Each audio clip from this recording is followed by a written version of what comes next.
Hey guys, I was hesitating on uploading this one today because this character I'm discussing is a part of, tomorrow is going to be Autistic Awareness Month at the time of this recording, but it is Monday and I might as well get this review out today. So think of this as a pre video, but at the same time, I can help but upload this video on today. Yeah. Hope you enjoy. Hello, everybody, and welcome to episode 3 of my comfort characters. Today, we will be discussing Twyla Boogeyman from the G3 Monster High TV Nickelodeon series. Now, I really, really like Twyla. At first, when she got introduced in the Creepover Party episode, I was really excited. I was so happy that we had a comfort character, a character that is autistic, because in G1 there was some headcanons about her being autistic. And honestly I could see it. But now that we're actually being confirmed that that she is autistic, I am so happy. So, the things that she goes through um is like really relatable, especially to some autistic people. Like for one, she doesn't like loud noises. Number two, she has a little stem fidgeting method. She likes to fidget around with her bracelets whenever she gets overwhelmed or to help her stay focused, which is really really cute. And also she likes to be she has a very special hobby. She really likes to read books, and for some autistic people, they like having a very very strict schedule, and so does she. And she's the whole reason that how in the season 1 finale of the show, she helped Claudine get her mom back because of her intro to Talisman's book, which actually came with her very first doll, her Creepover doll. Was to help her was get the other talismans to open up the portal, which actually Torli's mom had created her own talisman to keep her locked in there and to help and to fight against the other monsters at the school with her talisman against their talismans, and to steal them out, and to also steal them. So and also at the series finale, she also helped them because Torli's mom had also had hypnotized the students. And luckily, since so cutely at the season 1 finale, she was going to a party and she asked Pumpkin Spice, the DJ, if she can have some headphones because autistic people, they don't like loud noises. And in her very first appearance, when Twilight let out that bookworm, um he was destroying everything. He was going crazy, and then that caused Claudine, Dracula, and Frankie to start screaming. And then she covered her ears, and then she turned um, into her shadow form, which comes to show you that that's how much she gets overwhelmed. Like if she turns into a shadow form, that means she's either shy, or she's either very overwhelmed, or sometimes she likes to be in the shadows, like her song. But there's also other merchandise of her that also explains her other interests. Even though we don't have the TV show anymore because it only ran for 2 seasons, thank you, Nickelodeon. They let SpongeBob go on for as long as possible, but they don't. Little tangent. Why didn't they let Monster High go on for longer? Because Nickelodeon was the only network that aired their movies. So you would at least think they would get at least one more season, but I guess not. But anyway, then we also had that episode of how she had to help her friends with their dreams, and how there's like this dust bunny gremlin that actually turned into Dustin, which I love. His design is so cute. I hated I hated his gremlin design. I hated it so much. But it turns out she was also afraid to grow up. So, and so am I. And I just, okay, so back to her doll. I was gonna say, I also got this doll yesterday. I unboxed her yesterday, the time of this recording. I had gotten other merchandise, like I said, explains her other interest. She's into gaming, like her we find that out from her fear book doll, which is really cute.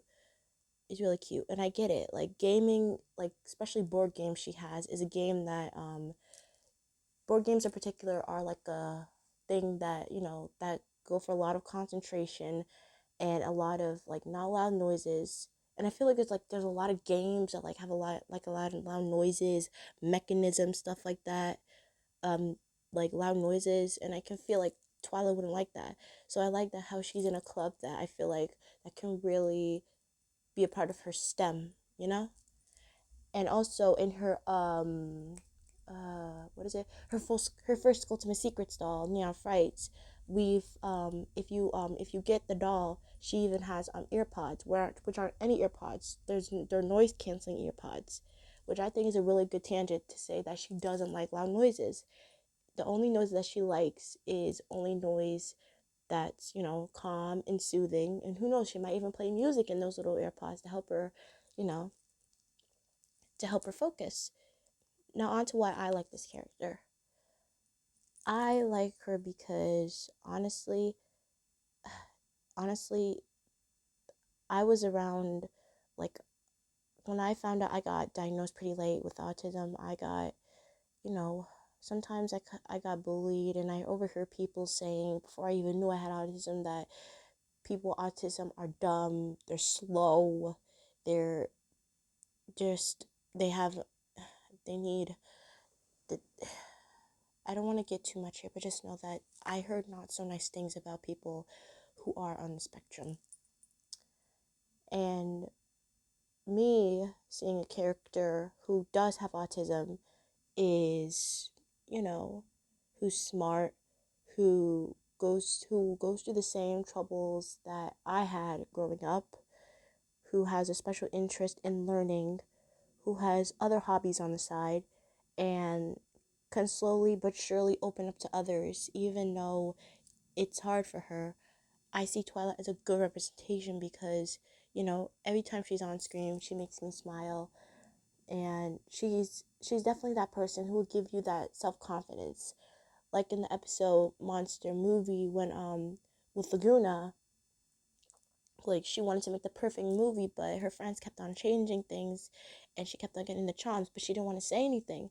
But then Twilight noticed what was going on, and she told her about like what she does when she gets nervous. She moves her bracelets. Laguna told her about her little past, about the chomps, and then she explained to her she still wants to be her friend, and no matter what, if you tell them what you want and not make a big fuss about it, then everything will be okay, and you don't have to worry about it because everybody will make sure that everything will go as planned. And that worked for her. And I like that little smile Twyla gave to Laguna. Just shows that they're closer than ever. They're the best of friends, you know? Like like I really felt like their relationship as friends gave off Fluttershy and Pinkie Pie. Like you have the cute but sometimes feisty one, short-tempered one a little bit, and then you have the cute shy one who who somewhat who most of the time does have a plan and it does go as planned. So yeah. And as for somebody who is on the spectrum, I am diagnosed with being on the spectrum but mostly having ADHD. I'm happy that not only that but also her voice actor is autistic, which I feel like that's nice. If there's one thing I love, it's somebody who voices a character that has the same somewhat disability or has the same um you know has the same like problems that they have in real life. And that's how I can relate to Twyla. I mean, I I don't like I don't like some loud noises. I don't like alarms going off. I don't like um I don't like textures, certain textures. I like to stick to a good schedule. And sometimes um I fidget with my bracelets. I wear bracelets all the time. And sometimes I kind of do feel like, you know, I like to stick with my hobbies, like dog collecting. It always makes me feel safe. It always makes me feel happy. Also sketching and coloring, you know? So when I see Twyla, I see a character with strength, not only a character with cute dolls, but a character that I can feel safe, I can come back to. And even though the show had 2 seasons, I have plenty of Twyla scenes to go around, to spare, and just be happy that Nickelodeon and Monster High created a character that had a headcanon about her being on the spectrum, but then that actually came true. And I'm happy for Twyla, and I'm happy I see a character with strength, who's smart, who helps somebody get their mother back, and just an all around ghoul that I love so much. And she's on my top 5 of fave G3 characters, and I love her so much. And this this month is going to be all about her, and that's why I want to say there won't be any. I'm gonna take a break of characters I will defend for a month. I'm gonna get back to doing characters I will defend for a month. I mean characters I will defend. I'll get back to that, doing that next month in May, because I want to spend this month talking about comfort characters that are on the spectrum or I have somewhat head canons on them. But when I do these head canons, I'm not gonna go assuming. I'm not gonna do that. I promise. So yeah, this month will be not only about talking about characters, um, who are on the spectrum, but who I think may be on the spectrum. And when I do these headcanons, I can think that the things I think about these characters who may be on the spectrum could help other people in real life sort of like relate to them. So tune in to our next episode of Comfort Characters, where we will be discussing Nani from Bubble Guppies. See you all next time. And happy Autistic Awareness Month. Hope you guys have a good month and support the people you love who are on the spectrum. And we're all in this together.